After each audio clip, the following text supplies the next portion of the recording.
and welcome back to another First Chapter Friday. I am Miss Mary at the Dutcher Middle School Library, and to continue our celebration of Women's History Month, the month of March, we are going to read Winning Ways, a photo history of American women in sports by Sue Macy. Before we begin, I just want to say that this is a work of nonfiction, and also I encourage that you actually check this out because the pictures in here are amazing. So, without further ado, Winning Ways by Sue Macy. The 1800s, a century of progress. In 1892, when Frances Willard was 53 years old, she decided to learn how to ride a bicycle. Willard was president of the Women's Christian Temperance Union, WCTU, the largest women's organization of the 19th century. She approached this new challenge with the same care and determination that she used in planning the WCTU's campaigns to stop the sale of alcohol and win women the right to vote. Over a period of 3 months, Willard spent an average of 15 minutes a day on her bicycle, learning to balance, pedal, turn, dismount, and finally ride without help. She spent so much time with it that she even gave it a name, Gladys. Gradually, item by item, I learned the location of every screw and spring, spoke and tire, and every beam and bearing that went to make up Gladys, she wrote in 1895. It had to be learned before we could get on together. Willard was one of more than 1 million American women who owned and rode bicycles in the 1890s. This bicycle craze was a turning point in American women's sports, the first time an athletic activity became widely popular among women from all walks of life. Cycling offered these women a sense of freedom they had not enjoyed since they were children. I ran wild until my 16th birthday, when the hampering long skirts were brought with their accompanying corset and high heels, wrote Willard. My work then changed from my beloved and breezy outdoor world to the indoor realm of study, teaching, writing, speaking. Like many women of the 1890s, Willard welcomed the chance for adventure and the feeling of power that came with riding a bicycle. She also believed that triumphing over the bicycle was symbolic of greater achievements. I began to feel that myself plus the bicycle equaled myself plus the world, wrote Willard. She who succeeds in gaining mastery of such an animal as Gladys will gain the mastery of life. Frances Willard was so inspired by her experience with the bicycle that she wrote a best-selling book urging other women to learn to ride. Its success shows how far attitudes towards American women in sports had come by the end of the 19th century. Before the Civil War, the athletic activities of Americans in the new nation were almost exclusively male. Men in cities gathered at their local taverns to play cards, bet on animal fights, and occasionally watch or take part in boxing matches. Male slaves spent their holidays playing ball, wrestling, dancing, boxing, and running foot races. Some also trained horses or rode in races at their master's orders. Among the wealthiest classes, men were free to play baseball and cricket and to hunt, fish, and sail. Women, meanwhile, were largely limited to walking, dancing, and horseback riding. Doctors and exercise specialists spent the greater part of the 1800s arguing about how much physical activity, if any, was healthy for women. Those who believed that women should refrain from exercise issued stories of the dreadful effects it could have.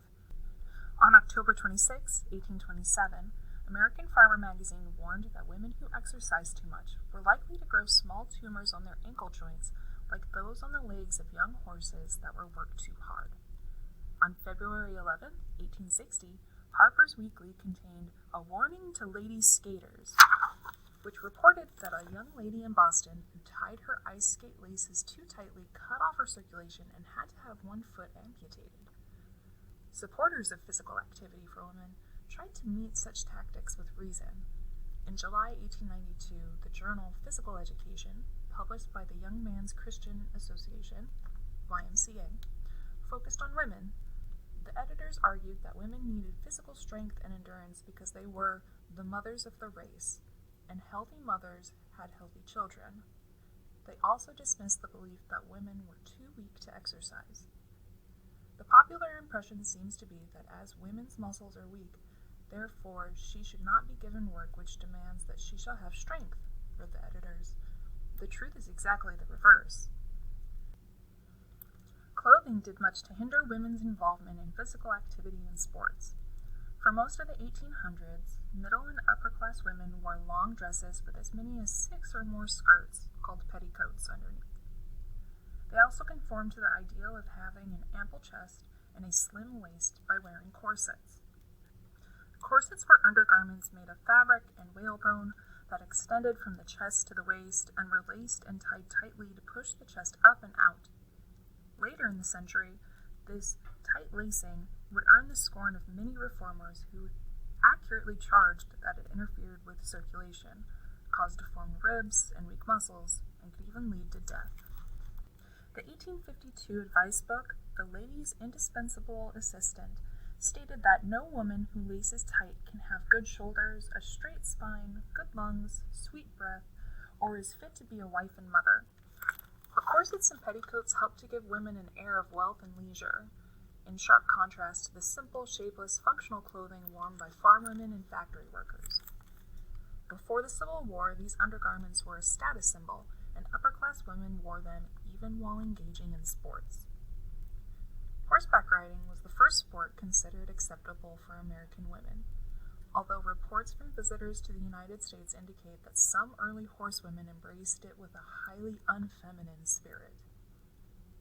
During the 1790s, Frenchman Ferdinand Bayard wrote home about skillful and fearless female riders who raced against each other, and Venezuelan Francisco de Miranda noted that some women raced with the best male riders for a wager. By the 1830s, though, Godey's Ladies' Book and other magazines were advising horsewomen against joining fox hunts and racing contests. In 1830, American Farmer warned, "We do not, while thus admiring a young lady on horseback, recommend that she should be able to keep up with the hounds in a stag or fox chase, nor run races for high bets." These magazines also insisted that women riders wear feminine clothing and urged them to ride side saddle, sitting with the legs together on one side of the horse instead of separating them around the horse's back. At the same time that women were arranging their corseted bodies on horseback, one pioneering teacher began to develop exercises specifically for them. Catherine Beecher was from a family of reformers. Her father and 7 brothers were outspoken ministers, and her young sister, Harriet Beecher Stowe, would go on to write the best-selling anti-slavery novel, Uncle Tom's Cabin. Although Catherine believed that a woman's rightful place was in the home, she also felt that young wives and mothers suffered because they lacked exercise and healthy diets. When she opened her first school for young women in 1823, and her second in 1837, she included calisthenics, or light gymnastic exercises, as part of the curriculum. Beecher set her calisthenics to music and described them as grace without dancing. In 1856, she published Physiology in Calisthenics, possibly the first fitness manual for American women. Beecher set a precedent by linking education and exercise, and the founders of the women's college that were established after the Civil War followed her lead. When Matthew Vassar opened Vassar College in 1865, he included a special school of physical training with classes in writing, gardening, swimming, boating, skating, and other physical accomplishments suitable for ladies to acquire bodily strength and grace. Vassar housed its physical education activities in a coliseum, which featured a gymnasium, bowling alleys, and a riding school. 10 years later, the newest women's college, Wesley, offered its students a gymnasium for exercising and a lake for rowing and ice skating. After that, other women's schools and even some co-ed universities included athletic programs for their female students. For the rest of the 19th century, American women's sports developed on 2 fronts, in colleges and in society at large. Colleges offered the perfect setting for exercise instructors to test their theories, so many schools had elaborate exercise programs. But students soon grew bored doing hour after hour of calisthenics, and their instructors began to teach them team sports. Toward the end of the century, college women were responsible for the surge of interest in basketball, volleyball, and the British game of field hockey. Meanwhile, individual sports became popular among women outside of the colleges. The first new sport introduced after the Civil War, croquet, required participants to use a wooden mallet to knock a ball through a series of small arches set up around a lawn. Croquet was unique because women and men took part in it together, but the competition was more social than serious, and there was no official croquet tournament for women. The first sport to offer women a chance for competition on a national level was archery. 20 women entered the National Archery Championship in 1879, each shooting 2 rounds of 24 arrows standing 50 yards from the target and 48 arrows standing 60 yards away.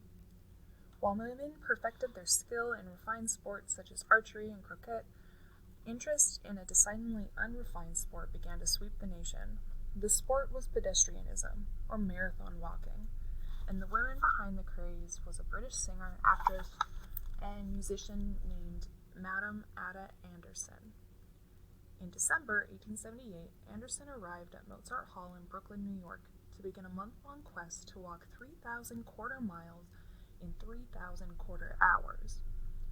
With her husband and her trainers, she set up a track inside the building and put up a tent with a bed and a stove in the center of the track. On December 16th, Anderson started her marathon. Every quarter hour, she would walk a quarter mile, which took 5 minutes or so, and then spend the balance of the 15 minutes resting, eating, or even singing for her audience. During the 3,000 quarter hours of her marathon, she never slept or rested more than 10 minutes at a time. Few spectators made their way to Mozart Hall at the start of Madame Anderson's marathon, but as word spread, more and more people paid the daily charge of 24 cents to watch her walk. Among those who joined the crowd were a number of gamblers who made the most of people's growing interest in the marathon by taking bets on whether Anderson would succeed. Anderson herself admitted that she was motivated by money. She told the New York Times, "I am willing, for a money consideration, to test this physical strength, this nervous force, and muscular power with which I've been gifted, to show that they will bear a certain strain. If I break down, if I fall helpless, or it may be dead on the track, then I lose my money." In the end, Anderson's body withstood the test. She walked her last quarter mile a month after she started in a speedy 2 minutes 38 seconds. Then she and her husband walked away with their share of the gate receipts, approximately $10,000. Madame Anderson's walk ushered in a year of pedestrian contests for women. Women competed against each other, or, like Anderson, against the clock, to prove their endurance and strength. But the presence of gamblers and the fact that some athletes wore relatively skimpy costumes, sometimes even showing their bare knees, gave pedestrianism an unsavory reputation. When contest promoters began to cut corners, pushing the women to walk longer and not offering adequate food and medical care, the bad publicity caused the sport to lose its appeal. By 1880, pedestrian contests for women had all but disappeared. Although their popularity was short-lived, these events are noteworthy for 2 important reasons. First, pedestrianism was one of the earliest sports in American history to put women's endurance to the test. Second, these contests marked the first time, but certainly not the last, that promoters used the sex appeal of women athletes to sell a sport to the public. At about the same time Madame Anderson was preparing to bring pedestrianism to the United States, another woman, Mary Outerbridge, introduced a new sport to the country club set. Outerbridge had played the game of lawn tennis on vacation in Bermuda in 1874, and she returned home with rackets, a net, tennis balls, and a brush to mark the lines of the court. She convinced her brother to set up a court at the Staten Island Cricket and Baseball Club in New York, and soon the male club members were playing tennis instead of cricket. By the 1880s, women were enjoying tennis matches at country clubs too, and in 1887, the first women's national tennis tournament was held. Even after that, writers complained that women tennis needed to adapt their clothing to truly play competitively. "It is much wiser to play without corsets," suggested one author, although it must be admitted that few women do. With so many new sports available to women in the 1880s and 90s, attitudes toward women's clothing finally did begin to change. Reform took the greatest leap forward after the invention of the light-framed bicycle called the Safety in 1888. Before the Safety, bicycles had a huge wheel in the front and a tiny one in the back, and were quite difficult to ride. The Safety had two wheels of similar size driven by a chain, which made riding much easier. Frances Willard's Gladys was a Safety. In the 1890s, women embraced cycling and the Safety in great numbers, and most of them refused to ride in corsets and long skirts. Instead, some wore bloomers, calf-length pants with puffy legs that had been introduced 40 years before by women's rights advocate Amelia Bloomer. Others went a less radical route and wore simple skirts and blouses, shortening the skirts several inches so that the material didn't get caught in the bicycle's wheels. Bloomers were a passing fad, but the bicycle had a lasting effect on women's clothing as well as on their participation in sports. To men, rich and poor, the bicycle is an unmixed blessing, but to women, it is deliverance, revolution, salvation, wrote sportswoman Anna de Coven in the August 1895 issue of Cosmopolitan magazine. It is impossible to overestimate the potentialities of this exercise in the curing of ills of womankind, both physical and mental, or to calculate the far-reaching effects of its influence in the matters of dress and social reform.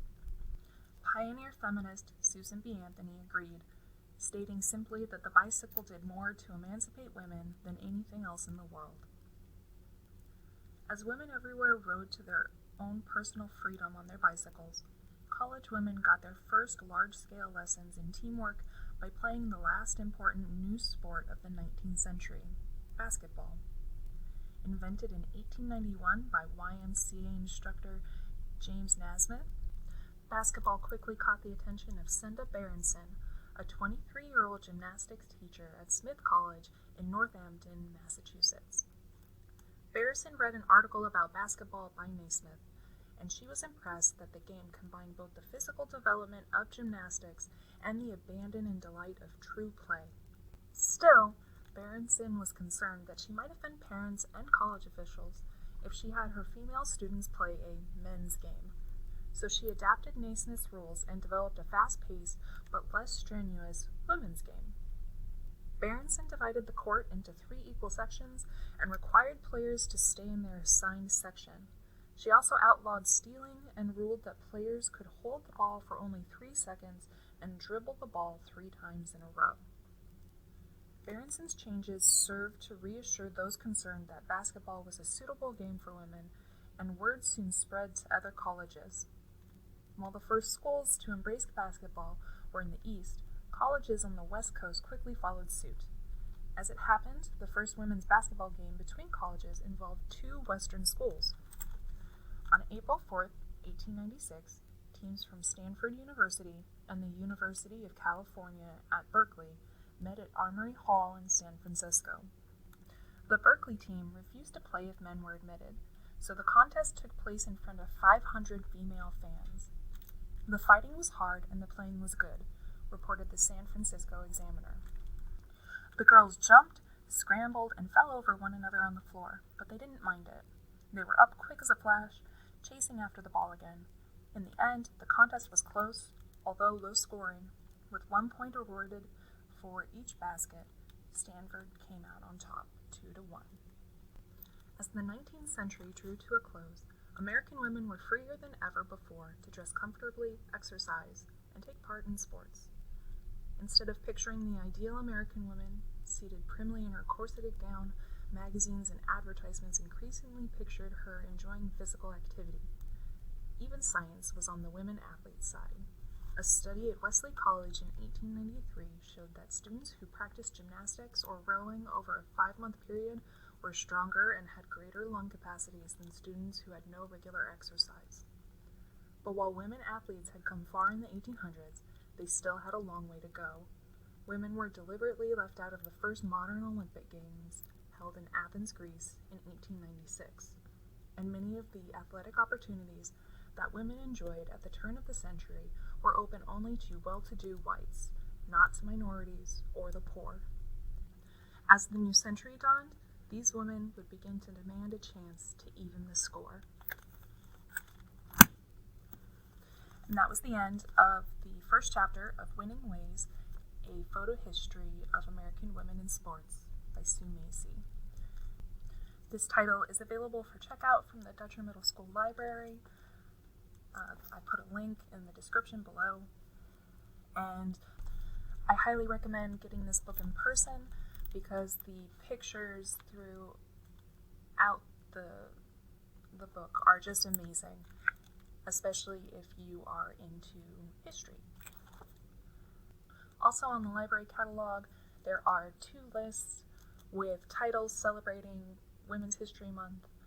One is of nonfiction, the other is fiction, and I encourage you to check those out as well. As always, thank you for listening in to another First Chapter Friday, and I hope you have a great